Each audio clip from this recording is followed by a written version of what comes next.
Hi, everybody. It's Peg Fitzpatrick, and I am so excited to be here with you today and bring you our special Art of Social Media power user, Mr. Jason Baer. Say hello, Mr. Baer. Hello, everybody. How are you? Fantastic to be here with you, Peg. Also with Who? Mr. Guy, who has some sort of crazy present he's going to display in a minute. I've already seen it. It's going to be Mr. awesome. Kawasaki. Where are we today? We are in Washington, D.C., and I have to actually take my headphone off to back up far enough. And I was personally presented with this card today, which is the biggest of its kind. Wow! It's That handy, is the pocket the biggest size. AARP card of all time. That seems to be like the opposite of Apple Pay, right? Where you can just swipe your phone. Here, let me let me give you my 4x8 card. Yeah. It's so he won't forget it. Eat your heart out, Jay. Eat your heart out, because I know right now you got your Dave and Buster's card, right? But I got my AARP card. I do not have a Dave and Buster's card. It's too small of a town here. I've got Chico's Burrito Shop. That's the thing about living in a small town. How about the Hooters? We wish we had we wish we had a Dave and, but we don't have Hooters either. We wish we had a Dave and Buster's or a Hooters. Oh, we've already 3 minutes in. We're taking a deep dive into the. This is Jay Baer. We are not with Mr. Vaynerchuk today, so we can open up. A deep dive into the chain restaurants. Yeah. Is and is not in southern Indiana. Yeah, well, I'm in New Hampshire, so you can guess how. How old do you have to be, Guy? You know this. You were just there. How old do you have to be in AARP? Is it 50? Is that when you get those cards? I think 50. Yeah, I'm way past 50. It's 50. I think it's 50. Yeah, I think that's right.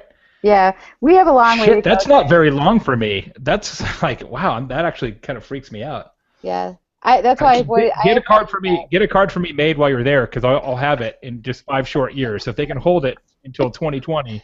Maybe you can get a gold card. You can get like an AAA part, like my Starbucks gold card. That's awesome. Within 5 years, that Starbucks Gold card is going to be an implant in your skin, and you know that it is, right? It's going to be the Matrix. You just sort of walk in, and they scan your forehead, and they take it off your account. But I still like my gold card. They should just do a retinal scan. There you go, for coffee. It's coming. Okay, so today we are here with Mr. Baer, and I'll go back to like way in the beginning. I met Jay a long time ago, one of my oldest social media friends, because Jay and I did book club actually after I did it with Guy. So Jay, we did you've been on twice for book club. Guy was on 3 times, so we beat you there too, Jay. Sorry, I'm trying to get keep writing books. Darn it, write another book. And Jay also wrote for 12 Most. One of my favorite little Jay stories is that he wrote a 12 Most post, and part of that, one of the little sections in his 12 points was be useful, which turned into, what did it turn Youtility. into? It was one of the seeds for Youtility, which is a book that I wrote, and now I have 3 utility books. I have the main utility book, and Youtility for accountants, and Youtility for real estate. And so I talk about those things, and we consult about those things all the time. So that was definitely that post and the sort of 8 or 10 or 12-minute kind of TED-style burst conference session I did at the very first Content Marketing World 4 or 5 years ago were the 2 things that were sort of the seed root stock for Youtility. That's awesome. Hey, give us the gist of Youtility for those of us who don't have Youtility implanted in our retinas. Yes. Youtility, Youtility is very easy to define, Guy. It's marketing so useful that people would pay for it. It's marketing that has so much intrinsic and inherent value that if you said to somebody, hey, Guy, would you kick in a couple dollars to receive this? You'd be like, yeah, I totally would. Now, in almost no case do you actually charge people, because it is marketing. It is going to benefit you eventually, but it has so much value. It is so useful that you would pay for it if they asked you to do so. It's marketing that people actually want to receive, instead of what we've been doing for 1,000 years, which is creating marketing that people simply tolerate. And there's a big difference between tolerate and something that I want, but companies and individuals can create utilities and are creating more and more of that type of marketing because it works. So can you give us some examples in the real world? Sure, millions of examples in the real world. The one that I talk about recently, because it's from the Utility for Real Estate book, and so it's one of the fresher case studies that we have. There's a guy in Tallahassee, Florida. His name is Joe Manausa, and Joe's a real estate agent, been down there for a long time, runs a brokerage of about 20, 30 guys. And Joe's real smart because he understands his market segmentation, and he's very pure play about it. So he doesn't represent home buyers at all. He only represents home sellers, and he only represents home sellers who have homes between $200,000 and $400,000 US dollars. So it's a very tight segment. If you got a $500,000 house, he's not your guy. If you want to buy a house, he's not your guy. So in that market segment, if you've got a house that's 200 to 400 grand, you probably don't have a ton of upside equity, and consequently, in that market segment, you are oftentimes going to think about, you know what? Maybe I should just sell this sucker myself. Maybe I should just go for sale by owner on this house because then I don't have to pay the commission. Mm-hmm. So instead of trying to talk people out of that and say, hey, I'm a real estate agent, I know things you don't know, let me hold your hand, what Joe does is he creates a utility, which is a free, downloadable, 65-page PDF that he merchandises all over his website called How to Sell Your Home Yourself. And it goes through exacting detail, step by step, precisely how, in fact, you would sell your home without using a realtor at all. And what Joe told me is that people almost invariably get to about page 27, that seems to be the break point, and they're like, holy crap, this is way more work than I thought this was going to be. There's no way I have enough time to sell a house myself. And who do they call first? Well, Joe, because his name and phone number and web address are on every single page of this PDF. It's perhaps his best lead source. All he does is take what he knows and he gives it away for free. That, ladies and gentlemen, is a utility. And that is exactly what most people are so afraid to do, is to actually share some of their knowledge, because they think, if I share that, then they're not going to hire me, or they're not going to have me consult for them. And it's absolutely wrong. The more you give away, the more you build your own expertise. Is that correct, Mr. Baer? Well, sure. Because, look, a list of ingredients doesn't make somebody a chef. Exactly. It's not the same thing, right? And in professional services, in particular professional services, whether it's law, marketing, accounting, real estate, travel, all that kind of stuff. In professional services, there's this real fear, and you just talked about it, Peggy, there's real fear that you're going to give away the secret sauce. Like, I can't tell you what I know. I can't write a blog that really has information that is going to be useful, because then people won't have to hire me. Right. And here's the thing I've learned in 25 years as a marketing consultant.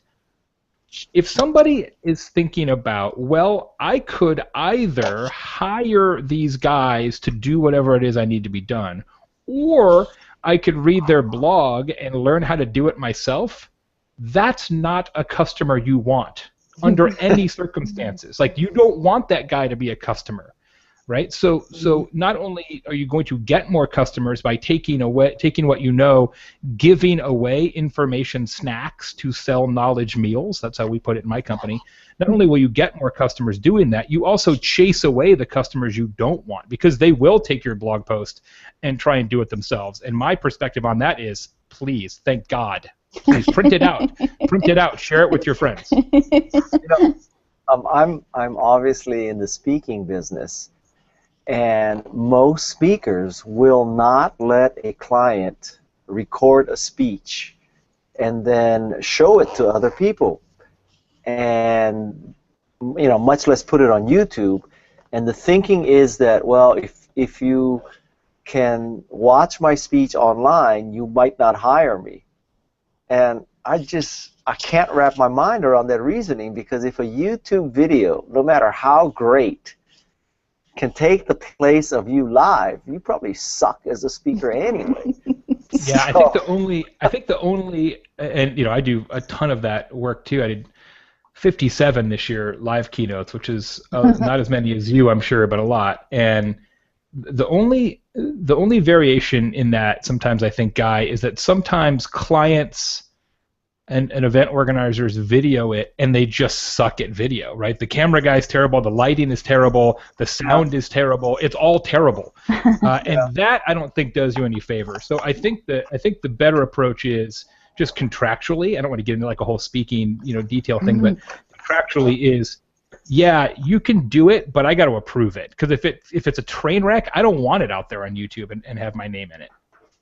Well, Jay, I understand. I never thought of that angle, but I got to tell you that the speakers who are not letting people do this, it's not because they're concerned about quality. Well, yeah, I understand. They're paranoid. They're paranoid. Yeah. And, quite frankly, they don't speak that much. So, what does that mean? So you're paranoid. You don't put yourself out there, so you don't get a lot of speeches, so you don't make more money, and you also, vicious cycle, right? Yeah, when you speak less, you don't get as much practice, so you're not as good, so you don't get as many speeches, so you covet the few you do, and next thing you know, you're like working as a Windows NT administrator someplace. I don't know. Not that there's anything wrong with that,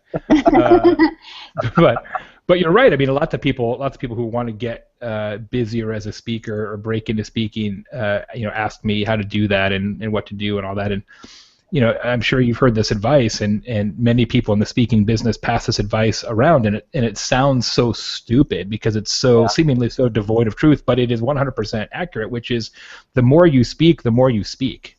Yeah. Just period, always. Because the way I look at it, and what I always tell people is, it doesn't matter if you're speaking to 10 people or 1 million people, some percentage of that audience can hire you someday. And if you're good, some percentage of that audience will hire you someday. Now, what you find, and I'm sure you see this as a professional speaker, is that someday equation can actually have a pretty significant length to it, right? People say, hey, I saw you 3 years ago or whatever.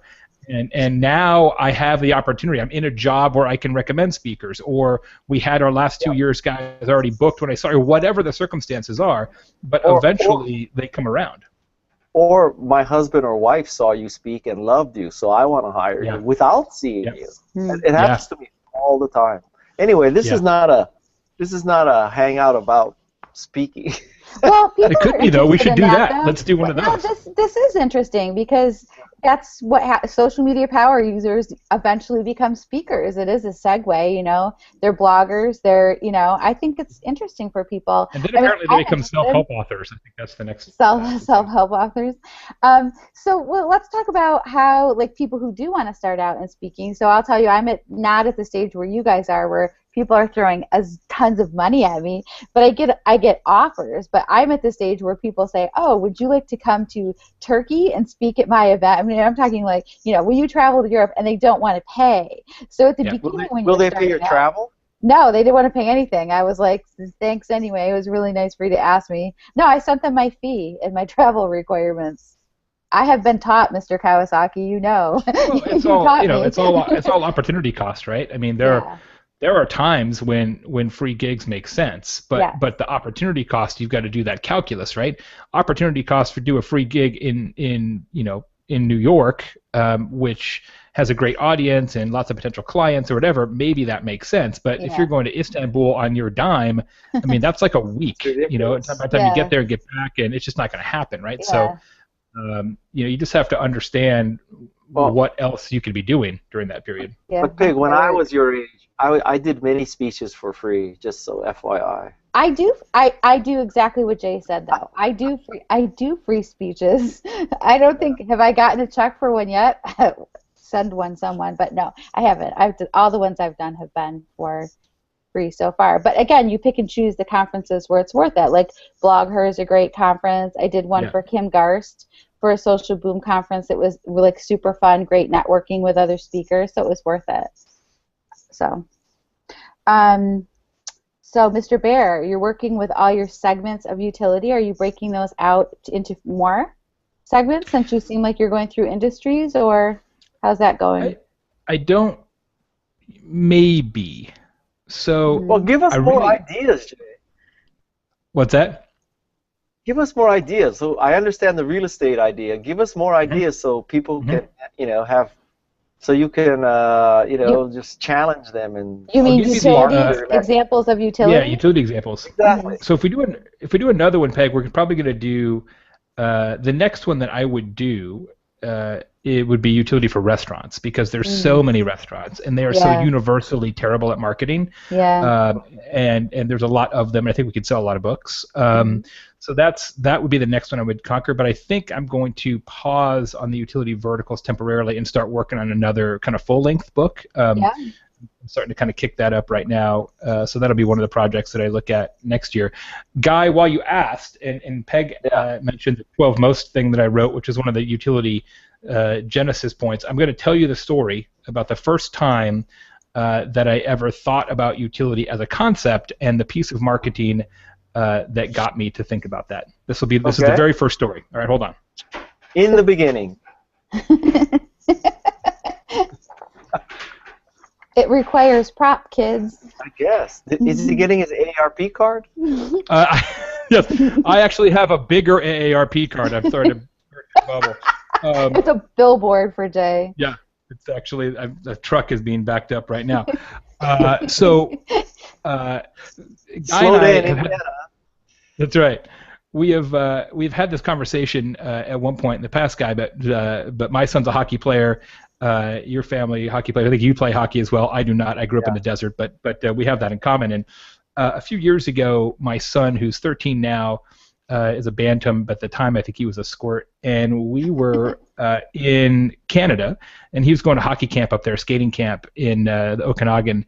And after he was done with camp, we drove across Canada, kind of a family trip, and we ended up in Banff. And Banff's a lovely area. It's a gorgeous tourist area, bald eagles and trees and lakes and snow and moose or whatever. And there's tons and tons. That's not the official tourism slogan, but that's kind of it. So don't forget the drunk Canadian. Yeah, drunk Canadians and drunk Americans mostly. So there's tons of tourists there. Lovely area. And because there's so many tourists, there's tons of bars and restaurants. And because there's so many bars and restaurants, there's tons of taxi drivers. But there's only one taxi driver in Banff who is a utility. And that is Taxi Mike. And so once a quarter, this guy, Taxi Mike, who just drives the cab there, creates this, which is the Where to Eat guide for Banff. He just lays this out on his computer in Mac Paint or something. He's clearly not a professional graphic designer. You should tell him about Canva. I know, it's a little early, I think. This was a while ago. He probably should do this in Canva now. I should tell him that. So he just goes to FedEx or whatever and makes copies, and he hands this out in all the bars and restaurants. And so when you're up there, I was just up there again recently giving a speech, you'll see this like in every bar and restaurant on the front counter because it's super useful. It's like every place in town is in here. Best place for Canadian food, which is random. Best place for cheap drinks. What's under best the sports Canadian bar food section? Okay, best place for Canadian food is called the Maple Leaf. Yeah, of course. Figures. The Bison. And the best place for French Canadian, which is a little different, is Carlitos. So you got that going for you. Got it. This guy is basically a one-man trip advisor, right? He's a one-man show, and he has a map of downtown right on the cover here. So I was in Banff, and I was rolling around, and the kids were in the hotel. My wife and I went to a few places, and I'm like, man, I got to get back to the hotel. I should get a taxi. But instead of asking the bartender to call me a cab, I realized that in my pocket was this very yellow, crumpled up thing I'd been looking at all night, and right on the cover it says Taxi Mike, and there's his phone number, 403-762-4444. So this guy has totally built a brand and a business for himself by being super useful, by giving away something that you would theoretically pay for. And now he's like locally famous. He signs autographs in his cab and the whole thing. And so the first time I saw this, I was like, wow, it's really fascinating to me that somebody who drives a cab would go to this extent and actually build this and give it away, even though it really doesn't have anything to do with his business, not directly, but indirectly. So that's a really savvy approach to marketing and also a very long-term approach to marketing. I thought, I wonder who else is doing that. It just struck me as interesting. And so I started to sort of see other examples of utility all around me, and I'm like, wow, there's a thing here. And that's how I first started to come up with this concept. Mm-hmm. Cool. Awesome. He's a great guy. I got to actually hang out with him last time I was in town. It was awesome. I got some good pictures together. That's cool. You gonna put it in future updates? Mm-hmm. That's cool. Exactly. So a restaurant should publish a list of these are the best taxis to call. Well, I've got a good restaurant example. There is it's a great YouTube video, and it's all the different waiters from the restaurant who walk onto camera and then show an Italian dish, and then they give you the pronunciation of the dish. Right. So, and there's 8 or 10 of them, because some of those Italian pronunciations can be a little tricky, and people are kind of weirded out to order them because they don't want to be an idiot and all that. People are self-conscious about it. So they tell you how to say all the dishes, and at the end they put up the logo for the restaurant, and it's an Italian restaurant in Dublin, of all places. Right. That's a really interesting example of utility, right? It's like, hey, we're going to give you information that you want, and we're going to do it in a cool, interesting, non-threatening way. I use that example sometimes when I'm talking to restaurant guys. I saw a really cute example that's very similar to that, where in Australia they have really amazing coffee, which I don't think most of the world knows, but they have a flat white. Yeah, a lot of weird names. Yeah, the flat white, exactly. All the names for coffee are kind of hard to figure out. You got to what does a flat white mean? It's a flat white. So there's this cool little coffee shop, and they have one of their cute little baristas making these coffee drinks, showing you how to make a flat white, which, in theory, yes, they want you to come and get your coffee at their coffee shop, but what they're doing instead is showing other people how to make their great coffee drinks and introducing them to their coffee culture, and I think, Breville also has some, the company, but I thought that was great for like a little coffee shop. I mean, it's probably just a little neighborhood one, made great videos. Yeah, that's awesome. Thinking about all those guys in Sydney. So we got to get some social media from you, Jay. What's that? We need to get some social media awesomeness from you, too. Oh, okay.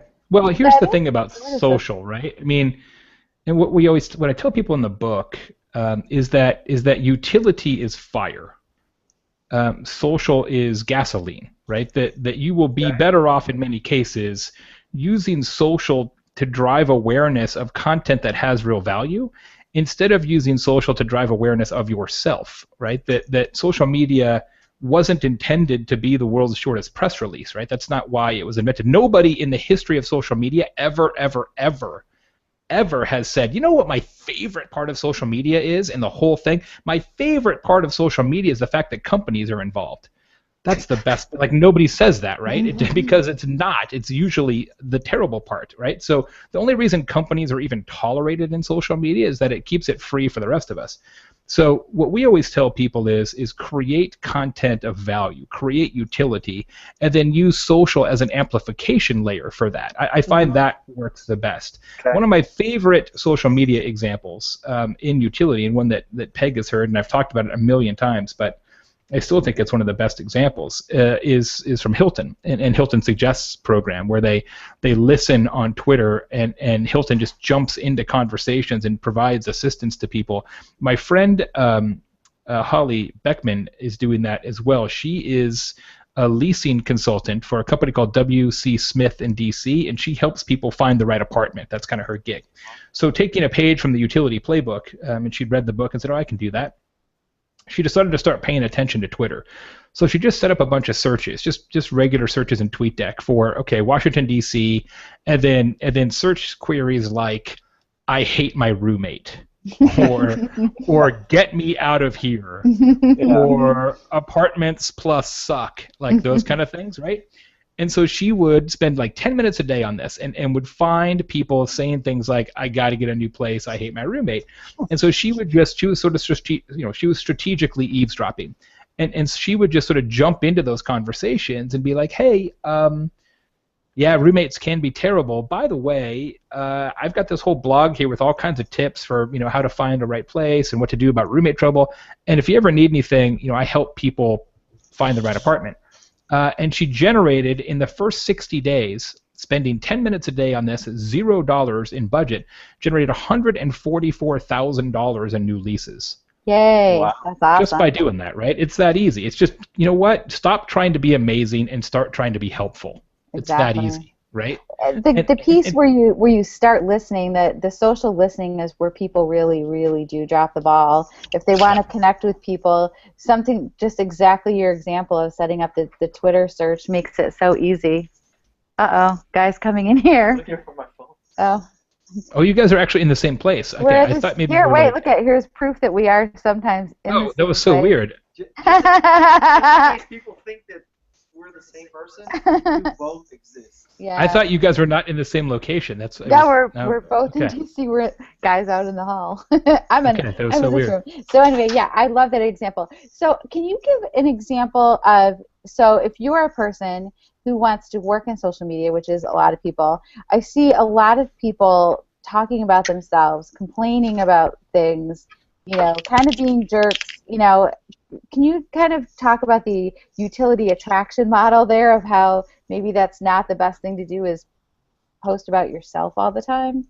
Sure. I mean, I think it's in, maybe not entirely, but certainly partially how I got popular in social media, and I think Guy would acknowledge it's partially how he got popular in social media, which is just being a good content curator. Yeah. Right? Just finding things that people should know, finding things that people should care about, and having the guts to share content that you didn't create. Mm-hmm. And when you do that at scale and you do that long enough, people are like, wow, I should actually pay attention to this, because if this guy or this lady or this organization shares this, it will be worth the click, right? And it doesn't have to be any harder than this. Well, we have a policy in my company at Convince and Convert when we work with corporate clients, and we call it the mom test. And we really try and make sure people understand this. And the mom test is that if your mom, okay, who loves you unconditionally, wouldn't click on this or share this, why would you expect your customers or prospective customers to do that, right? And so we actually do that sometimes. We'll say,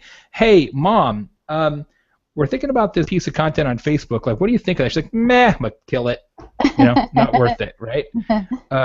It's just not worth it. And so some of that is content type, and some of it's content format too, right? Like, we're big believers in, and I talk about this a lot, matching the execution, the format, to what customers not what you or your company wants, right? Exactly. So a good example, I think, is what BBC is doing now with Instagram, right? So the BBC, which of course has long-form television programming, long-form radio programming, etc., are doing 15-second Instagram video news stories, and they're doing them routinely, and they're killing it.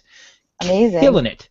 Awesome. Crazy engagement, unbelievable following and attraction. It works because they're like, look, we recognize that people don't want to spend 45 minutes listening to the news, and so let's give it to you tight in a format that you're already paying attention to on your phone. And I find an organization like that, which has been around for a long time, for them to have the courage and say, you know what, we made our career being in-depth and comprehensive, but instead we're going to give it to you in 15 seconds, I think that is incredibly admirable. Yeah, that is awesome. Let's end the hangout. We are wrapping it up at the 3:30 point here. So thank you so much, Jay, for coming and sharing your it's not utilitarian, it's utilitarious. Not that that's a word, but while we're hanging out, everybody needs to buy the book. The book is amazing. You guys are amazing. Oh, I'm a our huge book? fan Yeah, of the book. Yes, your book is amazing. Thank you. People need to buy it. It's Guytility. It is a Guytility. That leaves me out altogether. It's a Fitzpatrick. There you go. Guytility. Yeah, okay. We'll have to work on that. Thank you so much, Jay, for spending some time guys. Sharing your See stuff. you later. Bye. All right, Jay. Always a pleasure. Bye. See you guys. Bye.